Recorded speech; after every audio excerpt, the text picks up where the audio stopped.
Now guys, pag-usapan lang natin ang breaking news na exclusive nga naman guys na pinagpipestaan ng maraming netizens. Catherine at Daniel Padilla naglabasan ang mga resibo. Wow, grabe guys, no? Mga ebidensya ang tinutukoy ng mga netizens. Patungkol umano guys kay Catherine Bernardo at Daniel Padilla. Totoo kaya ito guys ang mga kumakalat na issue sa social media. Kailangan natin guys alamin ang katotohanan. Kasi gusto rin natin guys malaman kung ano talaga ang totoong nangyari kina Catherine Bernardo, lalong-lalo na guys kay Daniel Padilla. Siyempre guys, kailangan malaman din natin ito, 'di ba? At siyempre, para din malaman din ninyo, 'di ba? Ang sabi pa dito guys, no? Nagkakalabasan ng ebidensya ang fans ni Catherine Bernardo at Daniel Padilla kung sino sa mga ex ang mas controlling na unang lumabas na hindi natuloy noon ang dapat squel ng Hello, Love, Goodbye movie ni Catherine at Alden Richard dahil hindi pumayag si Daniel. Pinapalabas na kaya hindi pumayag si Daniel dahil na-insecure or nagselos kay Alden. Bagay na ayaw paniwalaan ng fans ni Daniel dahil kung talagang may plano noon na spell ng Hello, Love, Goodbye, hindi mapipigilan kahit hindi pumayag si Daniel. Tanong ng fans ni Daniel, mas masusunod daw ba si Daniel o ang mga bossing ng Star Cinema?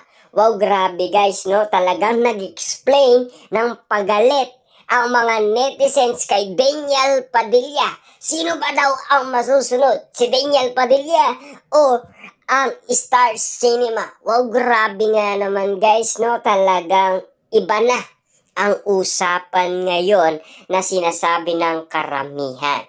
'Di ba? Ang sinasabi kasi dito guys, no, ng mga netizens, tanong ng fans ni Daniel, mas masusunod daw ba si Daniel o mga bossing ng Star Cinema? Grabe, lupit guys, no? Ang lupit ng banat nun, 'di ba? Matitindi nga naman kasi.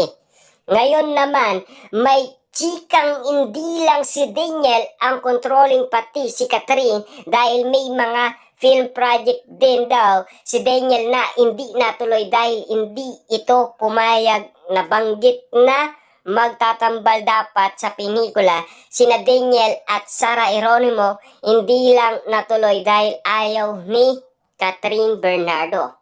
Gagawa rin daw dapat ng movie si Daniel kasama sina Pia at Liza Soberano na hindi raw natuloy dahil ayaw nito. Kaya quiet daw ang ex-couple, hindi lang ang karir ni Catherine ang naaapektuhan pati karera ni Daniel Padilla. Wow, grabe guys ha, nagsisilabasan na talaga ang mga resibo. Kita nyo naman guys, no? Talagang apektado na ang karir ni Daniel Padilla. Alam naman natin guys, no? Nagsiselos din naman kasi si Catherine Bernardo. At kita nyo naman guys, no? Dapat may project pala si Daniel Padilla at Sara Geronimo. Lalong-lalo na, meron din daw dapat project si Pia at si Liza Soberano. Diba? Diba? Kita nyo naman guys, no? Ang lulupit. Diba? Kaya nga naman guys, ang tanong ng mga netizens, napagalit nga naman, sino daw ang masusunod? Si Daniel Padilla ba o ang big boss ng Star Cinema? Siyempre nagkikipagtrabaho lang sila, di ba? Nag-aaway-away ang solid fans nila, kanya-kanya silang labasan ng mga not so pleasant komento ng isang couple nga hindi nakakatulong sa dalawa. Mas lalo lang nilang pinag-iinit ang mga sarili at ang hindi pa maganda. May mga nadadamay na hindi dapat ngayon pa lang.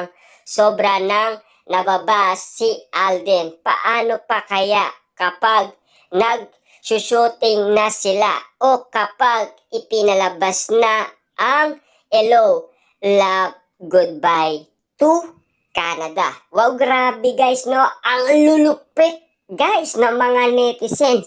Grabe ang mga banat, grabe ang labanan guys ng mga fans ni Daniel Padilla at mga fans ni Catherine Bernardo. Nagsisilabasan na talaga guys ang amoy para lang guys ipagtanggol ang kanilang mga idolo. Dati ay magkakampi na ngayon ay magkalaban na. Grabe nga naman guys, ang lulupit, 'di ba? Kitang-kita naman natin, 'di ba? Na sinasabi nga naman, sino daw yung masusunod? Si Daniel Padilla o yung big boss ng Star Cinema? Grabe nga naman guys, kaya natuloy ang nasabing part 2. 'Di ba? Ang nasunod, ang big boss nga naman kasi, 'di ba, ng Star Cinema. Ang lupit ngayon, kita niyo naman guys. Patok na patok ang nasabing part 2 ng Hello, Love, Goodbye to Canada. Grabe guys, no? 11 days pa lang. 1.06 billion na. Opening day pa lang guys, 'di ba? 85 million na. Ganon kalupit guys ang movie ni Catherine Bernardo at Alden Richard.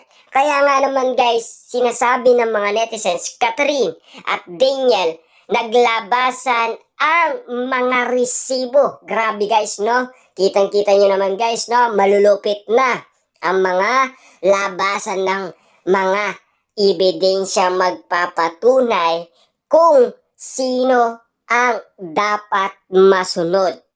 Kita nyo naman guys, nagselos din pala si Catherine Bernardo kay Sara Geronimo, kay Pia, kay Lisa Soberano.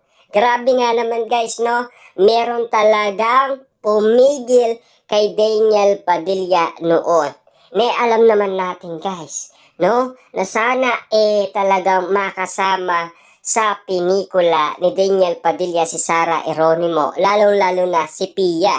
Diba? Ang dami na sana guys naka-line up kay Daniel Padilla, pero pinipigilan daw ni Catherine Bernardo. Siyempre guys, sino ba ang pwedeng masunod dyan? Diba? Kita nyo naman guys, Daniel Padilla or Star Cinema. Star Cinema, diba? Kita-kita naman natin guys ang lulupit ng mga dating.